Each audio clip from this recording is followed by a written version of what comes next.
अगर आप लोग एक हिंदू हैं और आज आप भारत में नहीं है ना, तो आप वाकई में बहुत कुछ मिस कर रहे हैं, क्योंकि दीपावली से भी बड़ा त्योहार आज लग रहा है। इतने भंडारे हो रहे हैं, समझ में नहीं आ रहा है कहाँ पे कोई खाएगा और कहाँ पे कौन छोड़ेगा। हर तरफ भगवा भगवा कर दिया गया है और लिटरली माहौल ही पूरा ऐसा है ना कि देख के ही मजा आ रहा है। सालों से सुनते आ रहे थे कि मंदिर वहीं बनाएंगे, मंदिर वहीं बनाएंगे। लोगों ने मजाक उड़ाना शुरू कर दिया था, माहौल बनाना शुरू कर दिया था। भगवान राम को लेकर जिस तरह की आपत्तिजनक टिप्पणियां करी जा रही थी, उन सब ने वाकई में दिल को कचोटना शुरू कर दिया था। और जिन लोगों की राम भगवान में आस्था है, कहीं ना कहीं उनके जहन में भी सवाल खड़ा होने लगा था कि क्या वाकई में मंदिर वहीं बन पाएगा। लेकिन जो लोग इसके लिए अथक प्रयास कर रहे थे, जो लोग जानते थे कि इस पूरे मुद्दे को किस तरीके से सुलझाना है कि एक लोकतांत्रिक जीत के तौर पर इसको देखा जाए, कहीं ना कहीं उन लोगों ने इस बात को सुनिश्चित किया कि सही समय आने पर मंदिर को जरूर बनाया जाएगा और वहीं बनाया जाएगा जहां पर बात करी गई। आप सभी को याद होगा, आज से करीब 30 साल पहले जब बाबरी मस्जिद के विवादित ढांचे को गिराया गया था, तब वहां पर कार सेवा हुई थी। लेकिन आप में से कई लोगों को शायद ये चीज नहीं पता होगी, कार सेवा के बाद में जब बाबरी मस्जिद जमीन पर गिर गई, तब उसका मलबा आखिर कहां गया। कई लोग इस बारे में सोचते भी नहीं, लेकिन आपको पता है बाबरी मस्जिद का मलबा गायब हो गया था। तो कोई चमत्कार नहीं था, तो गायब ऐसे हो गया था कि लोग बाबरी मस्जिद के मलबे को एक प्रतीक के तौर पर, एक चिन्ह के तौर पर अपने अपने घर ले गए। जितने भी कार सेवक वहां पहुंचे थे कार सेवा करने के लिए, उन सभी ने बाबरी मस्जिद का मलबा साफ कर कर रामलला के मंदिर के लिए जगह उसी समय तैयार कर दी थी। उसके बाद सरकारें आती रहीं, बातें चलते रहे, वाद विवाद होते रहे, इधर उधर के पक्ष सामने आते रहे, लेकिन बातें चलती रहीं।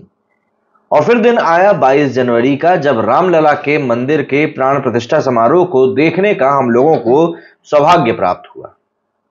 कहते हैं कि हम कलयुग की पीढ़ी हैं, लेकिन फिर यह बात भी तो हमको सोचनी पड़ेगी ना कि हम लोगों ने कुछ तो अच्छे काम किए होंगे, हमारे पूर्वजों ने कुछ तो हमारे लिए अच्छे काम करे होंगे कि आज इस पूरे मौके को हम लोग इस तरीके से देख रहे हैं, हमारे सामने घटित होते हुए देख रहे हैं। और जो लोग कहते थे कि भाई हिंदू सोया हुआ है, हिंदू पता नहीं कब जागेगा, मुझे लगता है कि उसने अगर कल माहौल देखा होगा, सिर्फ 1 या 2 शहर की बात नहीं कर रहा हूं, सिर्फ अयोध्या की बात नहीं कर रहा हूं, या सिर्फ धार्मिक स्थलों की बात नहीं कर रहा हूं, मैं पूरे भारत की बात कर रहा हूं। कल जिस भी व्यक्ति ने पूरे भारत को देखा होगा, वो एक बात जरूर समझ गया होगा कि भारत में हिंदू अब जाग चुका है।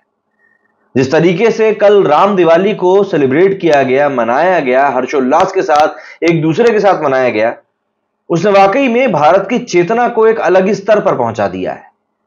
जिस तरीके से कल लोगों को देखकर ही महसूस हो रहा था ना कि हर कोई अंदर से खुश है, वो वाकई में बहुत सुंदर था। कल जिससे मिल रहे थे सब लोग मतलब जय सिया राम करके ही मिल रहे थे।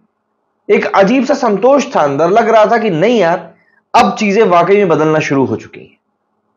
मतलब सीधी सी बात है, लोगों के जहन में भी चीज आ चुकी है कि हिंदू हो तो हिंदू बनना सीखो। भाई छाती कंधों से ऊपर तो होती नहीं है, इसीलिए धर्म से बड़ी कोई जाति नहीं होती। दीपक अगर नहीं रहेगा तो आप बाती का क्या करोगे? अगर हिंदू धर्म ही नहीं रहेगा तो जाति का क्या करोगे? और इसी एक सिद्धांत के साथ में जाति को पीछे छोड़कर हिंदू धर्म को, सनातन धर्म को अपनाकर हमें आगे बढ़ने की जरूरत है। 22 जनवरी वो दिन है जिसकी प्रतीक्षा सालों साल से हमारा देश कर रहा था, सनातन धर्म कर रहा था। हम देखते हैं कि हमको दुनिया भर के जितने भी धर्म हैं, उन सभी के एक जो कहते हैं ना हम लोग मुख्य केंद्र, सभी का आपको मिल जाएगा। अगर हम बात करें भारत में ही जितने भी मुसलमान रहते हैं, वो सब हज यात्रा के लिए मक्का जाते हैं ना, कुछ वैसे ही हिंदुओं के लिए अयोध्या वही जगह बनने वाली। जो लोग कहते हैं कि मंदिर के ऊपर करोड़ों रुपए फूंक दिए, इससे तो न जाने कितने लोगों का भला हो सकता था। तो आप जरा सोचिए कि कितने ही मंदिर भारत में ऐसे हैं जो न जाने कितने अस्पताल चला रहे हैं, कितने ही मतलब भोजनालय चला रहे हैं, जहां पर कि लोग भूखे नहीं जाते, कोई पैसा नहीं लिया जाता उनसे। लेकिन यही प्रोपेगेंडा चलाने वाले लोग कभी भी इन सब्जेक्ट के बारे में, इन विषय के बारे में कभी बात नहीं करेंगे, क्योंकि वो जानते हैं अगर वो मंदिरों के द्वारा किए गए अच्छे कामों के ऊपर बात करेंगे तो कहीं ना कहीं वो खुद ही कटघरे में आ जाएंगे। ऐसे में फिर बात यह भी होती है कि क्या वाकई में सरकार ने राम मंदिर का निर्माण कराया है? तो मैं कुछ चीज आपको यहां पर क्लियर कर दूं, सरकार ने राम मंदिर का निर्माण नहीं कराया है।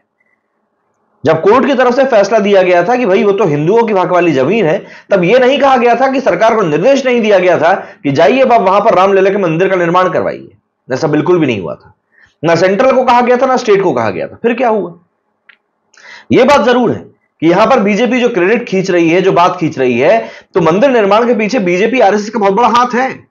और अगर आप इस बात को मानने के लिए तैयार नहीं है तो फिर आप अपनी आंखें बंद करके बैठ सकते हैं और रामलला की भक्ति में मग्न हो सकते हैं, लेकिन सच जो है वो है। लेकिन बात यहां पर यह भी है कि यहां पर किसी सरकार का कोई पैसा नहीं लगा है। 11 करोड़ लोगों से जो राम मंदिर तीर्थ क्षेत्र था, ट्रस्ट था, उन्होंने 11 करोड़ लोगों से 900 करोड़ रुपए जुटाने का एक लक्ष्य बनाया था। लेकिन क्या आपको यह पता है, कुछ ही समय में 900 करोड़ के 4 गुना 5 गुना ज्यादा, करीब 4,500 करोड़ रुपया इकट्ठा कर लिया गया था। इस पैसे का जो ब्याज निकल कर आ रहा था, राम मंदिर का 20-25% निर्माण तो उस ब्याज के पैसे से ही हो गया। तो यह आखिर राम भक्तों का पैसा है जो कि यहां पर उपयोग में आ रहा है। राम भक्तों का पैसा है जिसको कि यहां पर मतलब सामने लेकर आया जा रहा है। लोग सेलिब्रेट कर रहे हैं कि नहीं, लोग योगदान दे रहे हैं कि नहीं, हमको तो यहां पर कैसे भी करके योगदान देना है। पूरे राम मंदिर के निर्माण के समय में वहां पे जो श्रमिक थे, उन सभी के वीडियोस निकलकर लगातार सामने आते रहे, जिसमें वो श्रमिक कह रहे थे कि भैया हम तो यहां पर तर गए, अब हमें जीवन में कुछ नहीं चाहिए, हमने राम मंदिर निर्माण में अपना योगदान दिया है। बचपन से एक कहानी सुनते आ रहा हूं मैं कि ताजमहल में जो मजदूर थे, ताजमहल के बन जाने के बाद उनके हाथ काट दिए गए थे। और यहां पर क्या हो रहा है, यहां पर राम मंदिर को बनाने में जितने भी लोगों ने योगदान दिया, उन सबके ऊपर हमारे पीएम मोदी फूल बरसा रहे हैं। और फिर विपक्ष में बैठे हुए लोग कहते हैं कि राम मंदिर को बनाने में पीएम मोदी ने इस पूरे के पूरे इवेंट को पॉलिटिकल कर दिया। आप पॉलिटिकल की बात कर रहे हो, आप अपना योगदान तो दो। आपके पास 70 साल का मौका था, आपके पास मौका था कि आप इस पूरे सिनेरियो को बदल सकते थे, आप इस पूरे वातावरण को बदल सकते थे, आप इस देश को एक नई दिशा दे सकते थे, आप इस देश के माहौल को बदलने के कारण लोगों के अंदर जो एक लड़ाई का पूरा एक गुस्सा भरा हुआ था ना, आप उसको कम कर सकते थे। लेकिन आपने क्या किया, आपने देर सवेर बार बार उसी आग के ऊपर रोटियां सेकने की कोशिश करी, सिर्फ किस लिए कि आपको कुछ वोट मिल सके।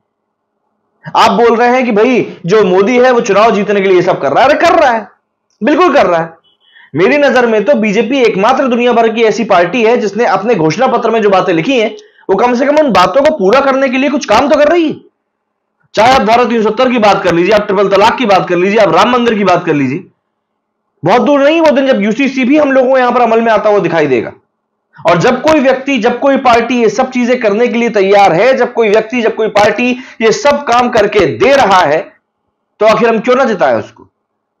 2024 की जीत की जो कहानी है ना पूरी, वो अब लिखी जा चुकी है। अगर विपक्षी दल ये सोच रहा है कि अभी भी हम एकता दिखाकर 2024 का लोकसभा चुनाव जीत लेंगे, तो शायद अब आप एक सपने में जी रहे हैं। और अगर आपको यह लग रहा है कि हां राम मंदिर के पूरे से इवेंट को पॉलिटिकल इवेंट बना दिया गया है, तो कहीं ना कहीं आपकी भूल है। आप चाहते तो आप भी ऐसा कर सकते थे, लेकिन आपने ऐसा नहीं किया। के मोहम्मद साहब जो कि बहुत बड़े आर्कियोलॉजिस्ट हैं, 1976 के आसपास राम मंदिर का एक्सकवेशन जब हुआ था, तब इनका एक बड़ा योगदान रहा था। इनके काफी सारे टेस्टिमोनीज हैं जिसका कि इस्तेमाल कोर्ट ने अपने जजमेंट में भी किया है। उन्होंने साफ तौर पर कहा है कि काशी, मथुरा, अयोध्या, ये 3 जगह आस्था का केंद्र हैं हिंदुओं के। अयोध्या तो हिंदुओं को मिल गया, लेकिन मुसलमानों के पास अभी भी मौका है कि वो काशी, मथुरा को शांति से हिंदुओं को सौंप दें। क्यों? क्योंकि जो चीज सामने है, जो प्रत्यक्ष तौर पर सामने दिखाई दे रही है, उसको आप झुटला नहीं सकते। अरे ये मुसलमान इन्वेडर्स के जो आर्कियोलॉजिस्ट आया करते थे, सॉरी आर्किटेक्चर आया करते थे, ये आर्किटेक्ट आया करते थे कि भैया हम निर्माण करेंगे आपकी मस्जिदों का। अबे नीचे के पिलर तक तो तुमसे बदले नहीं जाते, ज्ञानवापी में ही जाके देख लो। और फिर तुम बोलते हो कि नहीं भैया यहां मस्जिद है, नियमों का हवाला देते हो कि भैया नहीं 1990-1992 के बाद में किसी भी मंदिर में कोई बदलाव नहीं किया जाएगा। तुमने जो इतने सैकड़ों मंदिर हिंदुओं के तोड़े, उसका क्या? काशी, मथुरा, सिंपल, इसके अलावा ज्यादा कुछ बात ही नहीं होती। और इनको लेकर देखिए आने वाले समय में बहुत ज्यादा बातें होनी। ज्ञानवापी को लेकर तो हम सुन ही रहे हैं अभी ये क्या कुछ चल रहा है, और आने वाले दिनों में काफी सारी बातें और भी सुनने के लिए मिलेंगी। तो सीधी सी बात यही है कि भारत में हिंदुओं की चेतना तो अब जाग चुकी है। और जो लोग ये सोचते हैं कि भारत में हिंदू की चेतना अभी भी नहीं जागी, अभी भी ये सो रहे हैं, तो भैया ऐसा है कि अब आप सो रहे हैं। क्योंकि हिंदू को समझ में आ गया है कि कहां पर क्या चीज होनी है और क्या चीज नहीं होनी है। और फिर मैं दोबारा वही बात कहूंगा, अगर आपको लगता है कि ये पॉलिटिकल पार्टी या बीजेपी जैसी पॉलिटिकल पार्टी अपने चुनाव के लिए फायदा उठा रही है, तो जाहिर सी बात है आपने वो मौका छोड़ दिया। आप करवा देते मंदिर का निर्माण तो आपको पूरा क्रेडिट मिल जाता। लेकिन आप तो सोच रहे हैं कि हम यात्रा पर यात्रा करेंगे और हमारा काम हो जाएगा। ऐसा नहीं होता।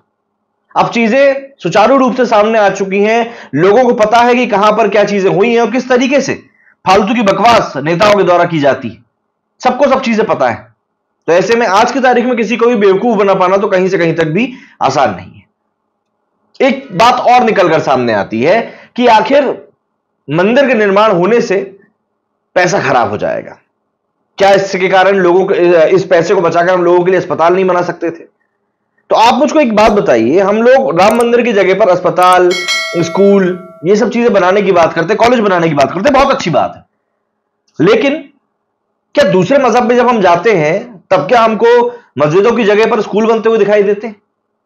मुझको नहीं लगता कि ऐसा होता होगा। तो ऐसा है कि हर धर्म में, हर मजहब में अपनी अपनी जगह पर अपना अपना काम किया जाता है। जहां पर खाना खिलाना होता है वहां खाना खिलाया जाता है, जहां पर इलाज कराना होता है वहां पर इलाज कराया जाता है।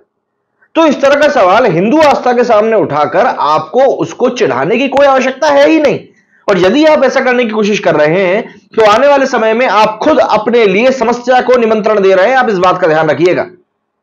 भाई मैं तो सीधा कहता हूं, अगर हिंदू हो तो गर्व से हिंदू खुद को कहना सीखो, और जो तुम्हारे धर्म के प्रति, तुम्हारे सनातन धर्म के प्रति सवाल उठाए उसको करारा जवाब देना सीखो। क्योंकि अब वो समय जा चुका है जब इग्नोर कर देने से मामला ठंडा पड़ जाया करता था। आज की तारीख में यदि आप इन लोगों को इग्नोर करेंगे तो इनको लगेगा कि ये जीत गए हैं और ये जीतकर हिंडोरा पूरे नगर में पिटवाएंगे। मैं ये नहीं कहता कि मुझे जीतकर हिंडोरा पिटवाना है, लेकिन मैं ये भी जानता हूं कि अब मेरे बारे में, मेरे धर्म के बारे में कोई गलत बात नहीं फैलाई जाएगी। 22 जनवरी का इंतजार सभी को था। 22 जनवरी की तारीख आई, प्राण प्रतिष्ठा हुई, पूरे देश ने देखा कि किस तरीके से पूरा हिंदू देश का एकजुट हो गया। जो हिंदू इस समय एक हिंदू होकर भारत में नहीं था उसने बहुत बड़ा दिन मिस किया है। मैंने शुरुआत में आपको बताया कि पूरा देश भगवामयी हो गया था। रात होते होते पूरे भारत देश में दीपावली का माहौल बन चुका था। हर जगह पर कीर्तन चल रहे थे, भजन चल रहे थे। जो युवा आज की तारीख में जिनको कि हम ब्लेम करते हैं कि नशे की गर्त में जा रहे हैं, वो भी भजन के ऊपर वाइब करते हुए नजर आ रहे थे। क्यों हो रहा है ये सब? क्यों होना चाहिए ये सब? क्या ये सब सही है? क्या ये सब जरूरी है? और जो लोग कहते हैं कि भाई एक मंदिर के निर्माण कर देने से क्या होगा, तो आपको एक छोटा सा एग्जांपल मात्र देता हूं। जब प्रयागराज में अर्धकुंभ हुआ था से कुछ समय पहले, उस समय भारत सरकार ने वहां पर 4000 करोड़ रुपए से व्यवस्थाओं के ऊपर पूरा काम किया था। कई सारे भारत के बुद्धिजीवी ने आकर बोला था कि आखिर भारत सरकार एक इवेंट के ऊपर इतना पैसा खर्च क्यों कर रही है। इसके बाद में एक रिपोर्ट निकलकर सामने आई और उस रिपोर्ट में बताया गया कि जो वो अर्धकुंभ मेला हुआ था उससे 1.2 लाख करोड़ रुपीस का रेवेन्यू जनरेट हुआ था। रेवेन्यू जनरेट होने का मतलब क्या होता है कि अगर मैं अर्धकुंभ मेले में जा रहा हूं, वहां पर जाकर मैंने अपने हाथ में कलावा बंधवाया है, वहां पर जाकर मैंने भोजन ग्रहण किया है, वहां पर जाकर मैंने अपने रुकने की व्यवस्था करी है, वहां पर जाकर मैंने कुछ ना कुछ अपने घर वालों के लिए खरीदारी करी है, प्रसाद लिया है, कुछ भी A to Z XYZ कुछ भी लिया है, तो उसने कहीं ना कहीं देश की इकोनॉमी को बढ़ने में कुछ ना कुछ योगदान दिया है।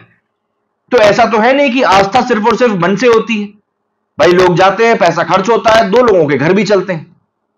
आप अगर कटरा जाएंगे, जहां पर कि त्रिकुट पर्वत के ऊपर माता वैष्णो देवी का धाम है, आप अगर कटरा जाएंगे तो आप देखेंगे, आपको पता चलेगा कि वहां पर बस से लेकर, टैक्सी से लेकर, होटल से लेकर किसी भी जगह आप चले जाएं, वहां पे जो भक्त पहुंचते हैं माता वैष्णो देवी के, वो सब जाकर पैसा खर्च करते हैं और कटरा की इकोनॉमी उसी तरीके से चलती है।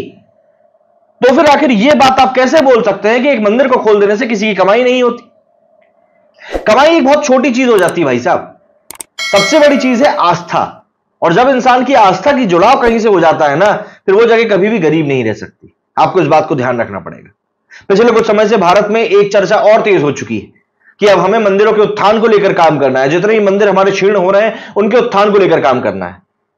कल रात को जिस तरीके से एक एक मंदिर को सजाया गया, वो इस बात का सबूत है कि अब हिंदू वाकई में जाग चुका है और उसको पता है कि उसको किस जगह पर किस चीज की किस तरीके से रिस्पेक्ट करनी है, किस चीज को उसको भाव देना है।